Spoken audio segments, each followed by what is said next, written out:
Hey, I'm making my own way, but I stumble and I falter every day.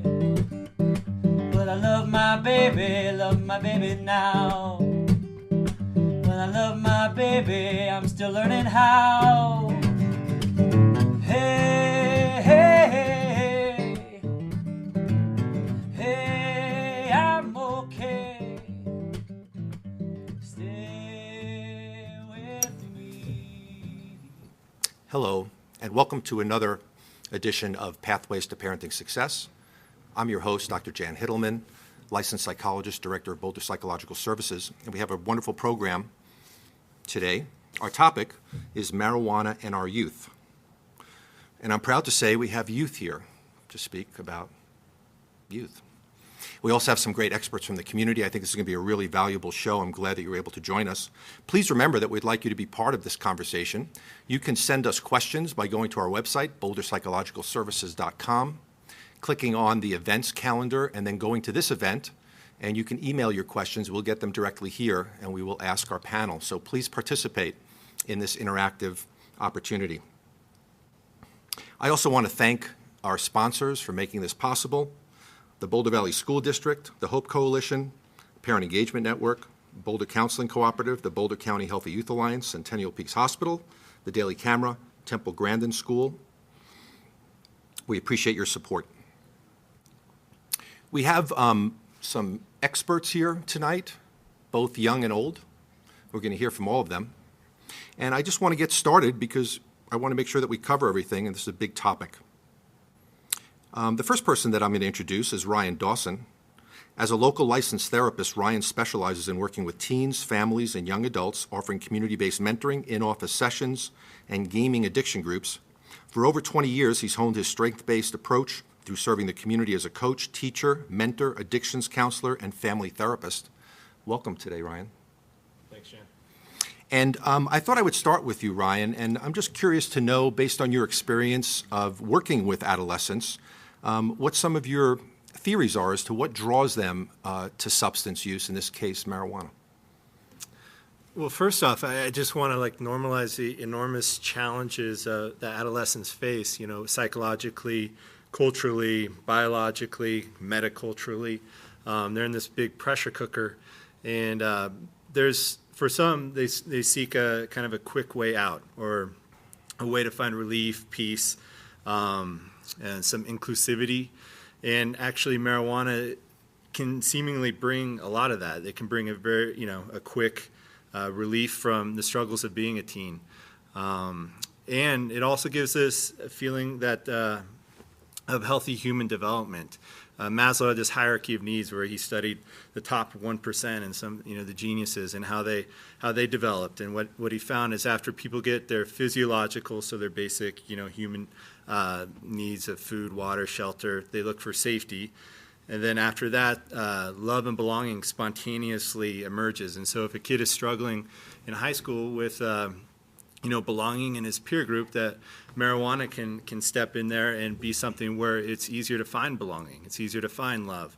They can even find this next level of self-esteem, where there's respect of others. That they can have some identity formation within this group, seeming love from other people, even up to self-actualizing, which is the top of the pyramid, and that would be creativity, spontaneity, problem solving. They can be the person that smokes the most or pulls everybody together for the ritual. And so it seems like there's this developmental process happening that's actually mirrored in very healthy individuals. However, in my experience, it's a very limited way of forming one's identity. And the problem that I've seen young people run into is being able to apply it in a more broad sense, towards trying to find a job, or doing it in a sober context, or in a field where you don't have marijuana as the center, and they actually have to rely on themselves and a more flexible identity. And hopefully when we get to speak to some of our youth leaders that are here today, they can give some feedback on that as well, and see if they were paying attention to Ryan, like a surprise See if I quiz. made any sense. Yeah. Thank you, Ryan. Yeah. I'd like to now introduce our next guest, Dr. Leland Johnston. Dr. Johnston is a psychiatrist and psychoanalyst for children, adolescents, and adults. He's been in private practice since 1983, first in Seattle for 17 years and now in Boulder for the last 14 years. He teaches at the Denver Institute for Psychoanalysis and is clinical faculty at the Department of Psychiatry at the University of Colorado Health Sciences in Denver. Welcome, Dr. Johnston. Thank you, Jan. And my question for you, Lee, is really I'm hoping that you can talk a little bit, lately with a lot of the media, we've seen a lot of stories about medical marijuana helping a wide range of different kinds of conditions. I know that you're very focused on the research in this area, and so I'm hoping that you can give us a couple of minutes of your expertise in terms of that data and what the findings are. Sure. Taking just a few minutes to go through a bit of it. I've been on previous panels of the Boulder Psychological Services, and I've concentrated on the research in smoked marijuana, the harmful effects. Tonight, I want to make a few comments about research on medical marijuana. There's actually a cannabinoid receptor system that's been discovered with research. Unfortunately, there's only 2 receptors that have really gotten much attention in the research. It's the CB1 receptor and the CB2 receptor. But the cannabinoid receptor system is very responsible for gating nerve transmission and modulation of nerve transmission. There are 60 cannabinoids in smoked marijuana. Unfortunately, again, there's only been 2 cannabinoids that have gotten any particular research attention. That's THC, which is the psychoactive component that we're all familiar with, and there's cannabidiol, which is really getting a lot of attention in medical research now. It has no psychoactive properties. For example, in just a few months ago, December 2013, the FDA authorized an orphan drug status for a pure form of cannabidiol. It's produced by GW Pharmaceuticals. It's out of Great Britain. It is going to be given double-blind placebo randomized trials in 25 different sites here in the United States for looking at seizure control. GW Pharmaceuticals has also got a product on the market called Sativex. It's an aerosol brand of 50% cannabidiol and 50% THC. It's a product that's been approved in a number of countries, including Canada, for the management of spasms and pain related to multiple sclerosis. It's not approved in this country, but Big Pharma is now going to be doing much more research in terms of primarily cannabidiol. No matter what other kinds of research develops with other cannabinoids, right now there's a very interesting development. 20 states have been approved with various and sundry laws for medical marijuana now, legalized medical marijuana, 20 states and the District of Columbia.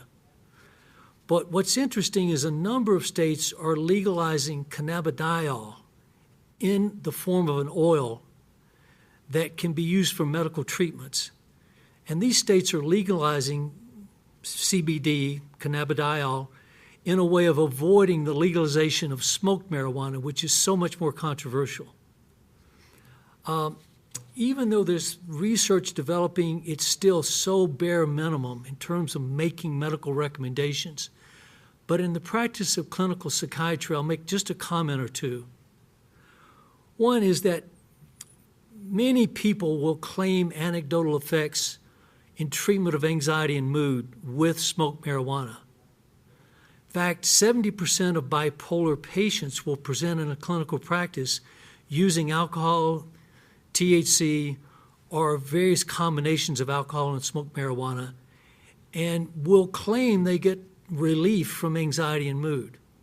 Well, the acute sort of relief that someone can feel through the disengagement through alcohol and marijuana, the long-term data shows very different statistics. These substances are extremely destabilizing. For 2, they interfere with what we do know and can use to treat both mood and anxiety disorders. So take-home point is that smoked marijuana has no place in management of anxiety or mood disorders. I'll pass it back to you, Jan. Thank you, Lee. I just want to remind our audience that we'd love you to participate.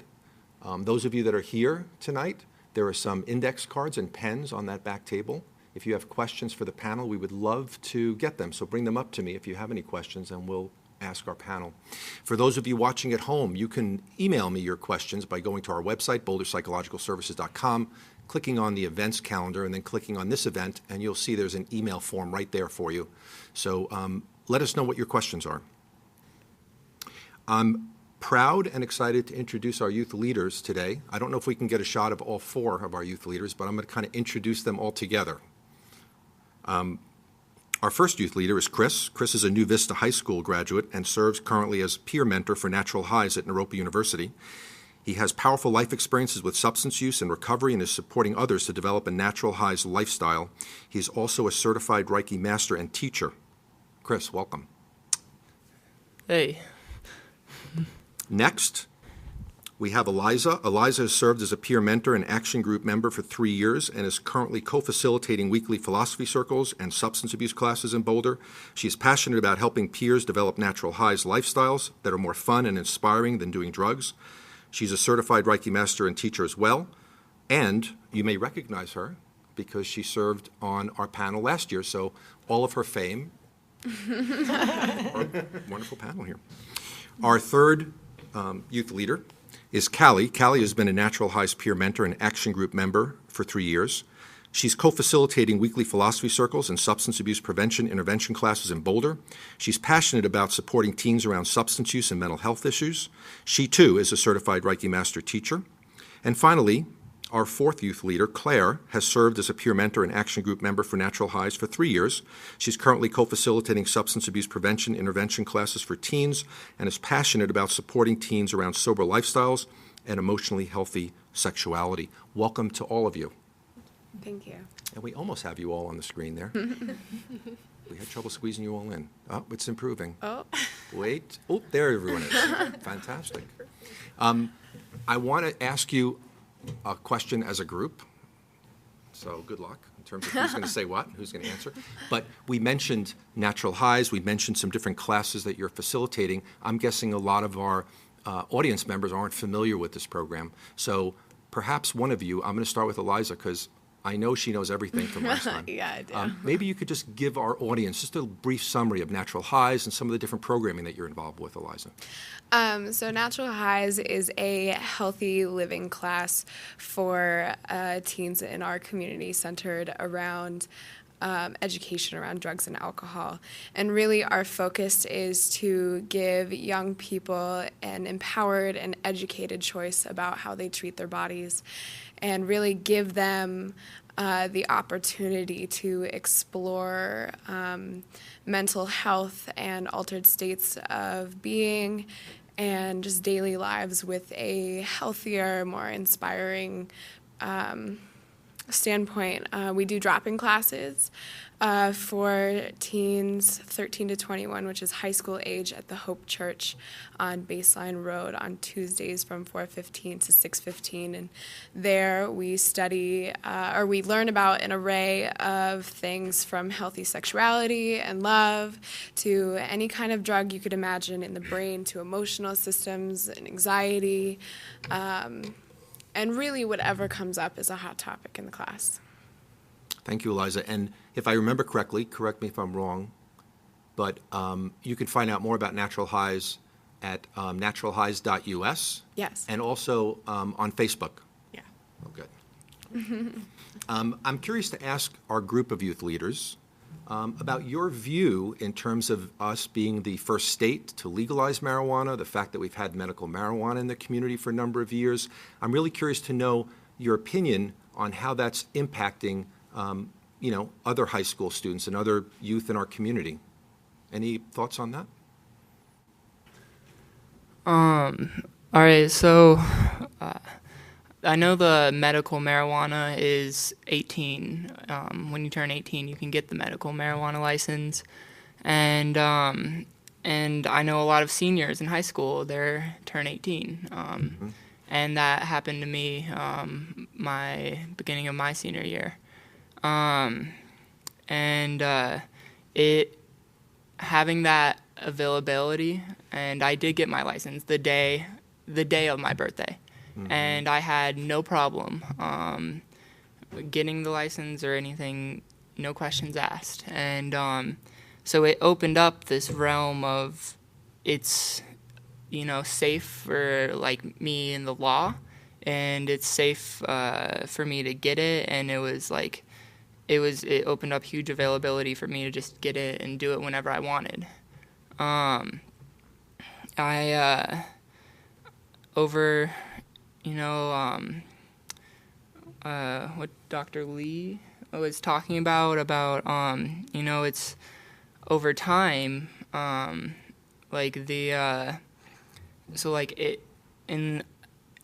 the beginning, I used it to find that sense of peace. I used it to find that that kind of balance and to help the anxiety, and then but over time, my brain chemistry ended up really regressing, and I was not able to feel even normal without it, and I wasn't able to really function without it. So,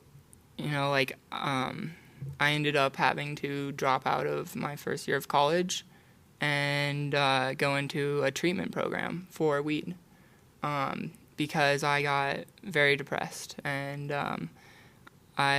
so the threats or the risk of weed is very real, very, very real. And I've definitely experienced that firsthand. And I know, with Colorado legalizing and having the medical marijuana, it made it so easy to get into that. Mm-hmm. Do you, or any of the other youth leaders that are here, do you worry that use is going to increase dramatically among younger people because it's so available, it's legal, the medical marijuana thing? What's your experience? What's your view on that? Anyone that has an answer? I think that absolutely it's going to increase, especially just from what I've seen, just because, like Chris was saying, it is so incredibly easy to get now, and there is almost like a stigma around it that it's safe now as well, because it goes with the law and not against it, and you're not going behind somebody's back. And so with that ease, I think that increases the use. And so, I mean, I've already seen it, and we do live in Boulder, so it is common, but I've already seen an increase, and I think that's a very real thing. I think one of the biggest increases is coming from more adults in the community are opening up and accepting weed use, and I think that a lot of kids are finding their availability not through the dispensaries but through their own parents' stock drawers. Absolutely. Well, and you mentioned that it's legal now. I think your point was that people perceive it as safer, and this has always been a problem culturally, for example, and maybe some of you differ in your opinion, but I think the two most dangerous drugs on the planet are both legal, tobacco and alcohol, yet it's legal. Another area that we're seeing tremendous addiction problems is prescribed medications, kids that are involved with like oxycodone, and we're hearing so many stories in the news about folks that have been involved with abusing prescription oxycodone going on to injecting heroin. I mean, and there's a big heroin increase. And this is a concern for me too. I've met with a lot of adolescents over the years, and I really do believe that for many of them, they just assume because it's legal, it's in their parents' medicine cabinet, it must be safe, when really, boy, the opposite is true. One of the things that I found most fascinating the last time we did a show on this topic was some of the really cutting-edge research that I bet all of you are well aware of and maybe can speak to about whether or not marijuana is addictive. I think there's a general view that it's not.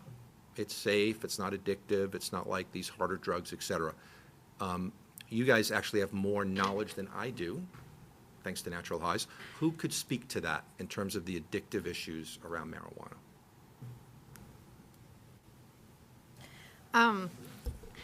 So one thing that Natural Highs takes pride in is talking about the brain chemistry behind what drugs and substances do in your brain. And looking at that really helps teens in this community understand what actually is happening and how it can't only be mentally addictive, but physically addictive. And that's something that a lot of teens don't realize in this community or have a misunderstanding on is, oh, it's only like mentally addictive. Like I can quit whenever I want. And so we really go over how it works, both replacing a natural chemical in your brain and as well as just kind of the repercussions that it has on like all of the other brain chemistry. Yeah, and I think one of the biggest reasons why people don't realize that they are addicted to smoking marijuana is because the rebound effect, or sort of like marijuana hangover, doesn't really happen until, say, about 30 days after the last time it was ingested, because it's a slow-release drug and takes that long to come out of your system. So it's not something like alcohol where you'll wake up the next morning and really feel the repercussions of it. So, people can quit for a week or two, maybe 3, and then by the time a month hits, they're like, sober sucks. I did it. I'm not addicted, but I like smoking more. And they don't really understand that after that month is really when they're starting to understand and feel the withdrawals. Thank you. Fantastic explanation. We did get a question from Ruth, who asked, what is the impact of marijuana on a developing brain? And I'm going to take advantage of that question to introduce our final guest, Avani Dilger. Avani is a licensed professional counselor, a certified addiction counselor, a somatic psychotherapist, and a motivational interviewing trainer. She specializes in substance abuse prevention and treatment with adults, teens, and their families. She's done extensive research, training, and clinical practice in traditional and alternative approaches to substance abuse prevention, as well as treatment. In addition to teaching the Natural Highs program in high schools in Boulder, Avani works as a substance abuse counselor in private practice with teens, families, and adults in the Boulder area. My pleasure to welcome back Avani Dilger. Thank you. Thank you for having us. Might you talk about that a little bit, Avani, in terms of the effects of marijuana on the developing adolescent brain? Yeah, and I want to also add, something to that question, whether marijuana is addictive or not. I think this is a really a very unique situation around marijuana, very different than other drugs, which is that people underestimate how addictive it is. And it's exactly what Eliza talked about, that because it stays so long in the brain and it's a slow release drug, people think, well, I'm not really under the influence, totally underestimating that they have built tolerance over time that makes them really misjudge that. And I brought some SPECT scans that can show you a little bit of the physical impact, and I want to then talk a little bit about what that means for brain development. So here you would see a SPECT scan of a healthy brain. Everything that you see lighting up with colors is brain activity, so it's blood flow in the brain. So this is a healthy, sober brain photographed from underneath. And you would see the front of the brain right here. You would see the middle part of the brain where we process emotions in the middle here, and you would see the brain stem where we regulate body functions back here. So I want to show you a brain of an 18-year-old who smokes marijuana 4 times a week, so not every day. So, most people would say, well, there is no physiological consequences. Now, the brain of this 18-year-old who smokes 4 times a week looks like this. And so you see, people sometimes misquote SPECT scans. They say, oh, you see the holes in the brain. Now, these holes in the brain are actually areas in the brain that are just completely inactive. So when you look at this area here, the prefrontal cortex, where we should do cognitive functioning, thinking, focusing, concentrating, attention, judgment, all of these functions are severely impaired. And this is somebody who doesn't even use marijuana every day. So you can see here that really it's a myth that marijuana does not impact our physiology, that it is not physiologically addictive. And you can imagine that if this happens in a young person's brain, where the brain is actually forming patterns for the rest of somebody's life, you can imagine that this situation would not be very supportive for healthy brain functioning. Because if half of the prefrontal cortex is completely inactive, you can imagine that if a person develops patterns around this, which we know stay with them for the rest of their lives, that would severely impact somebody's ability to do right judgment, have insight, have motivation, things like that. And you see also here, the middle part of the brain where we regulate emotions is severely impacted. And again, right, in the time where we develop our brains, that's not a good influence. Thank you, Ivani. I know we just have a couple of minutes left, but I wanted to ask our youth leaders one more question. I've been a licensed psychologist for almost 30 years, focusing on working with primarily adolescents. And I have never witnessed a program that had such a strong attraction to adolescents as Natural Highs does. I know, for example, that at some of the Natural Highs events, over 100 teens show up. And, you know, good luck finding any other psychotherapeutic process that 100 teens want to show up at.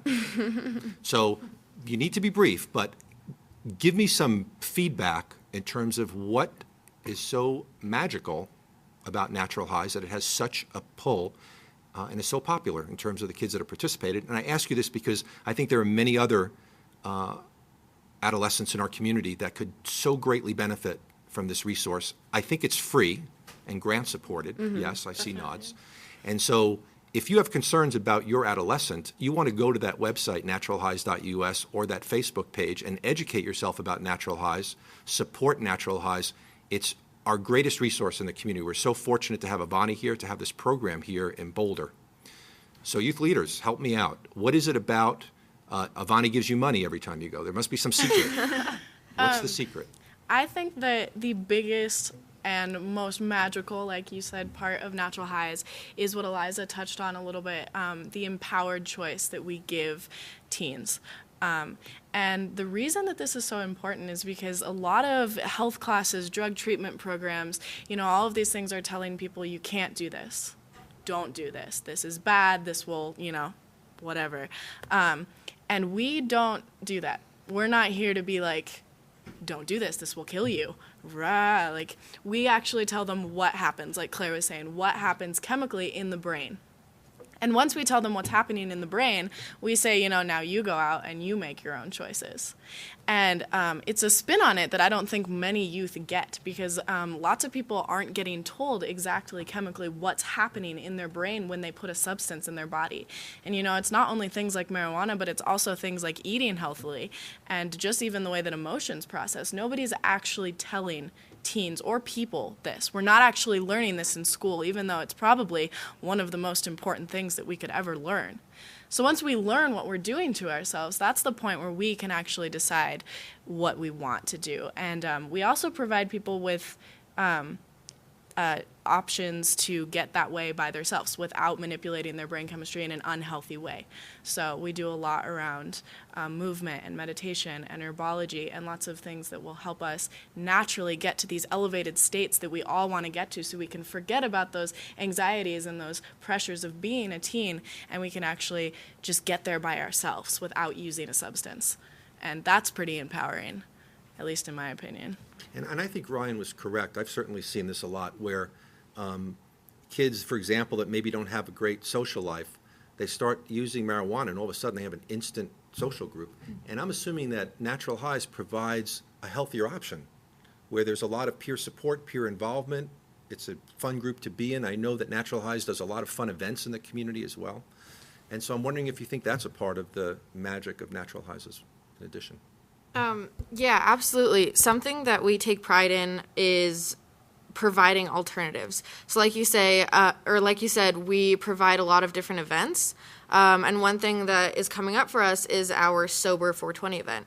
And I think that that is really important in this community to provide a place for people who, you know, maybe in past years are on 420, getting high and using marijuana, and we kind of provide a really just amazing atmosphere for people who are trying to be sober or maybe have never used drugs and just want like something to do on 420 that's fun and doesn't involve marijuana. So we do have a lot of different events. We have sober raves, and that really does provide the sense of teen atmosphere, if you want to call it, and community that some people find in drugs and alcohol. And if viewers want to find out more about the 420 event, do they go to the Facebook page or Yeah. to the website, naturalhighs.us? Yeah, there's also a public event. It's called Natural Highs 420 event. So you can find it on that as well with more information. Well, time flies when you're having fun. Our half hour's already up. I want to thank everyone on our panel tonight. Fantastic conversation. Really appreciate your involvement tonight. And remember, you can see all of our television programs on our Boulder Psychological Services YouTube channel, available 24/7. Thanks to our guests, and we look forward to seeing you next time.